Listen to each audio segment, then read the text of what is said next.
Endi sizga agar qizingizga 17-18 da sovchi kelyapti, 18 da beraymi, 20 da beraymi desa, birinchidan jismonan shakllanishiga, ikkinchidan aqlan, bilim nuqtai nazaridan shakllanishiga qizingizga ham imkon bering.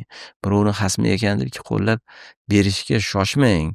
Sababi o'ziga to'q oilalar ham xuddi shunaqa niyatda birovni xasmi ekan deb berib, to'y bo'lib 1 yilga bormay ajrashib kelayotganlarning ko'pini guvohi bo'lyapmiz. Chunki bo'pti sabr qil deb ustiga chiqib qaynona ham, kuyov ham yoki qaynala ham qizlarni juda haligi bir bosim tarzida o'tirib psixologik sindirib, boshqa tomonlama sindirgan holatlarni ko'piga guvoh bo'lamiz. Juda ham Va ko'p. bu balkim ajrimlarga sabab bo'lyapti.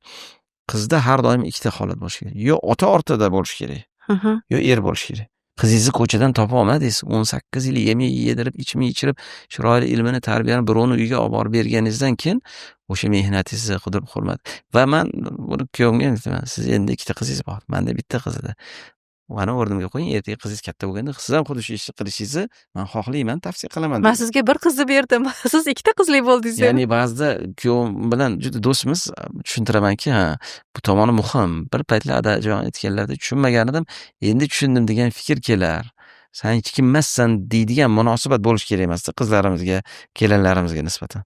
Uni ham fikri bor, uni ham dunyoqarashi bor. Bitta eshitdik, balkim men ko'rmagan narsani bu ko'ryapti degan ma'noda ozgina endi ayollar baribir eshitishga ehtiyoji bor-ku, gapirishga ehtiyoj.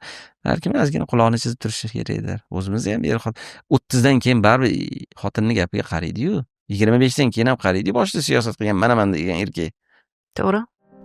Vaqt qadri Ra'no Mo'minova bilan